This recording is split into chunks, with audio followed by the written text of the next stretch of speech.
हमारा मुल्क अभी जिस पोजीशन में है, there are catastrophic floods going on.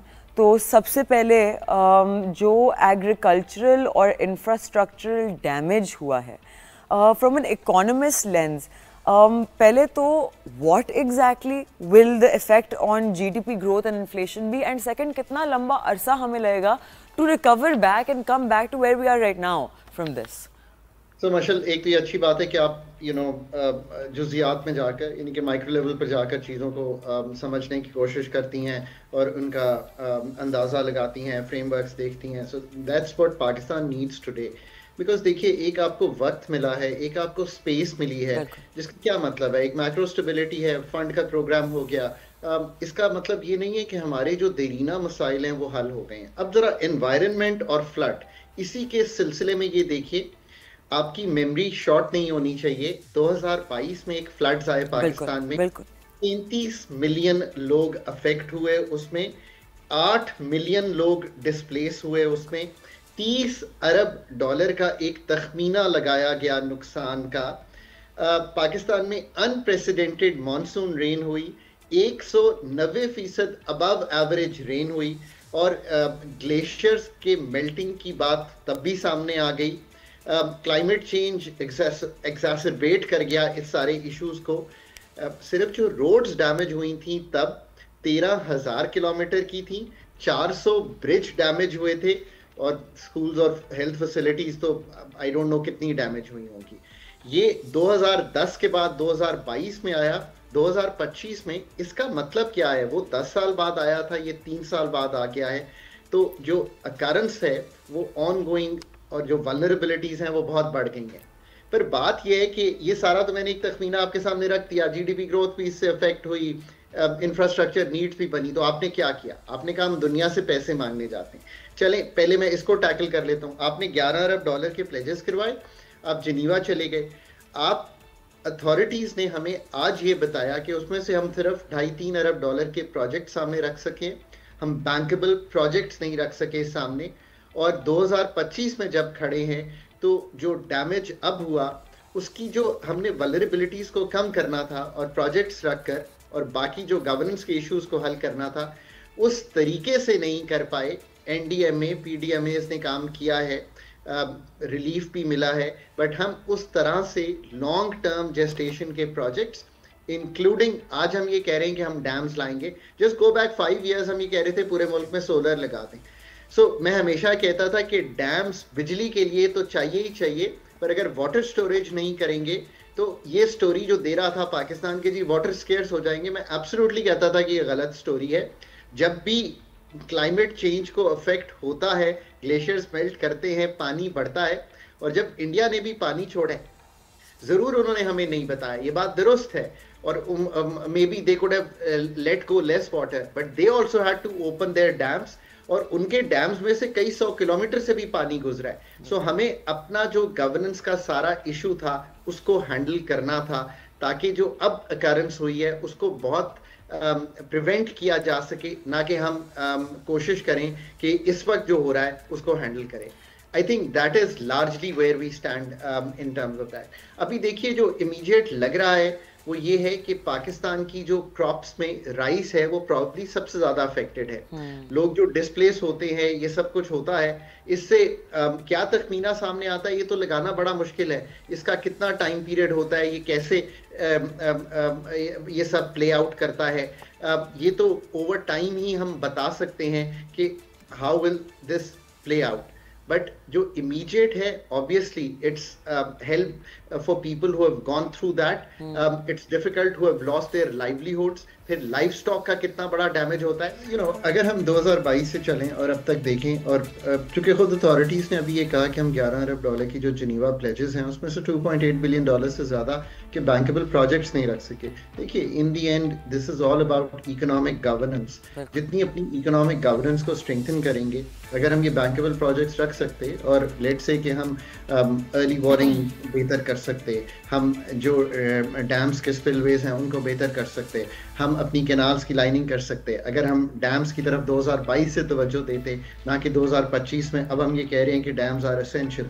So long term thinking, long term policy making, मैं हमेशा ये समझाने की कोशिश करता हूँ कि IMF और जो बाकी अदारे हैं मल्टीलैटरल्स, जिन पे ज़्यादा शायद कभी हम भरोसा करते हैं कि वो हमें इन मसलों से निकालेंगे, वो हमें शॉर्ट टर्म जो डिफ़िकल्टीज़ हैं उनमें ज़रूर एक मैक्रो स्टेबिलिटी के लिए मदद फराहम कर सकते हैं, कोई प्रोजेक्ट्स भी बना सकते हैं, पर long term thinking in terms of policy, whether वो एनवायरनमेंट की हो, एनर्जी की हो, इंफ्रास्ट्रक्चर की हो, सॉफ्ट इंफ्रास्ट्रक्चर की हो, ये सब पाकिस्तान को खुद ही बनानी पड़ेगी।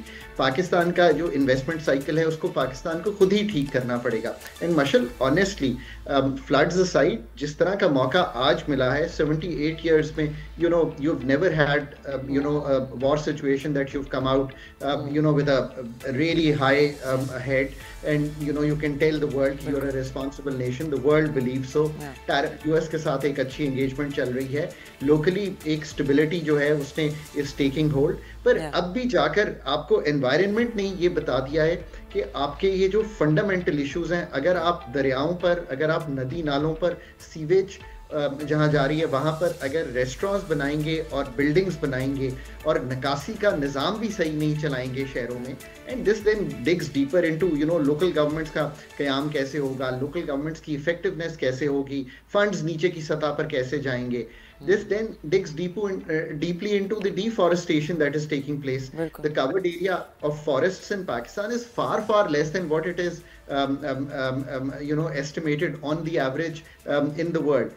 ये सारी चीज़ें वो पॉलिसी साजी मांगती हैं कि जो दोनों टीयर्स ऑफ द गवर्नमेंट हैं इस वक्त, federal and provincial, they have to work through that. मैं ये भी कहता हूँ कि फेडरल गवर्नमेंट पे सारा बोझ डालना ठीक नहीं है. ये सारे जो सब्जेक्ट्स हैं ये नीचे डिवॉल्व हो चुके हैं. अब जहाँ पे खड़े हैं वहीं से सीख लें, वहीं से जो रिस्पॉन्स देने की जरूरत है into long term policy thinking. I think that remains to be an area that really needs to be addressed. और जैसे मैं कहता हूँ HR इज पॉलिसी. पाकिस्तान का पब्लिक सेक्टर जब तक डोमेन बेस्ड नॉलेज के साथ चलेगा नहीं, हम इन मसलों को हल कर नहीं पाएंगे जिस तरह हमें हल करना चाहिए. But on the average it seems कि जो response all over Punjab, KPK, Sindh and mainly तो ये 3 प्रोविंसेस अफेक्ट हुई हैं आया है. इट इज एटलीस्ट बहुत ही स्विफ्ट रहा है. Even the armed forces have moved in, 3 provincial governments. So ये एक solace ज़रूर है कि एक अदराक ज़रूर था कि हमें बहुत quickly move करना है और हमने किया है.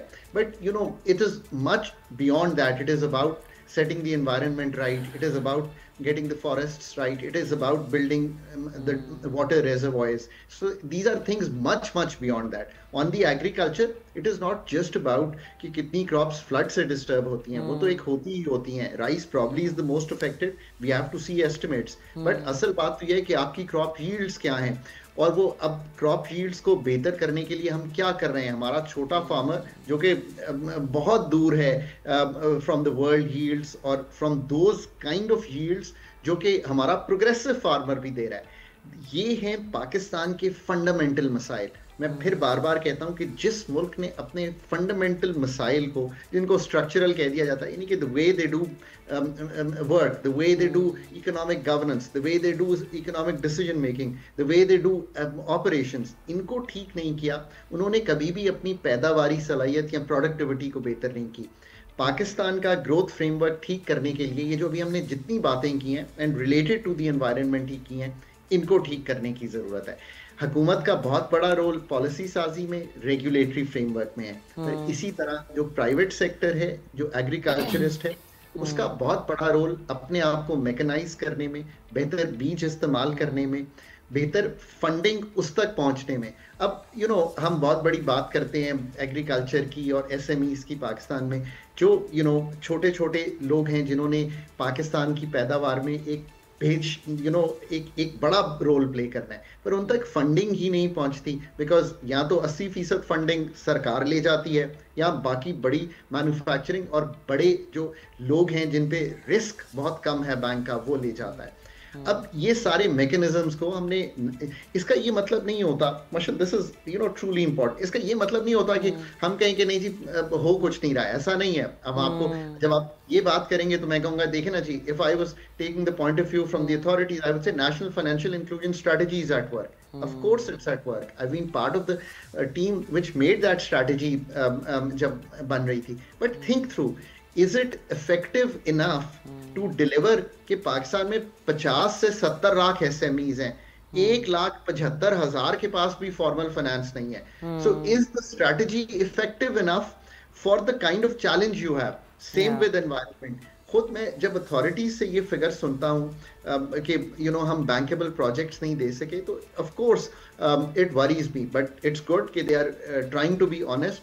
But in the end, honesty pays also when we build that capacity to solve these issues. I think यहाँ पे इस वक्त मुल्क खड़ा है। एक तो अल्लाह करे कि ये चीज गुजर जाए, बट अगर अगले साल की, so let's leave this topic on a very very important note. There are experts who are saying that the next year is going to be kind of same or even heavier in terms of this. So अगला एक साल जो है वो आपको मिला है। ये जितनी गुफ्तगू आज हमने किया है, अगर हम नेक्स्ट ईयर आप मुझे इसी वक्त इंटरव्यू कर रहे हो, I hope to be able to say कि यार we understood at the micro level कि क्या करना था, authorities understood, so we have done this all to move forward. Absolutely, absolutely, Khaqan sir. Thank you so much for that. I want to ask you one more thing before we move on from the flood topic. कि पिछले I think if I'm not wrong 2015 से या 2013 से I'm not sure when, लेकिन especially उस time से आप हमारे यहाँ there's been a lot of conversation constantly that didn't materialize about building mega dams जो ऐसी सिचुएशन को कंट्रोल करेंगे। अब ऑब्वियसली डैम्स को बनाने में ही आपको 10-15 साल लगते हैं, लेकिन मूवमेंट नहीं रही। हमारी government, every government by the way I am referring to, every single government including the people's favourite governments have not done anything about this situation because we are a reactive nation. हम कभी prepare नहीं करते in advance. तो अगर for example हमने बना लिए होते more mega dams, could this situation have been minimised? देखिए जी, इसमें तो कोई दो आरा नहीं है। जैसे मैं कहता हूँ कि डैम्स बिजली बनाने के लिए तो जरूर चाहिए, चाहे वो डायमीर भाषा हो, दासू डैम हो, मैं उनका जिक्र कर रहा हूँ जो इस वक्त ऑफिंग में है। मोहम्मद डैम है, नौलंग डैम है, कुरम तंगी है, नए गज डैम है, आई थिंक दरावत डैम है। सो ये सब वो डैम्स हैं जो इन दी ऑफिंग है, और आप आने वाले सालों में जिक्र सुनेंगे कि ये आ गए हैं। पाकिस्तान को वाटर स्टोरेज के लिए डैम्स की शायद ज्यादा जरूरत है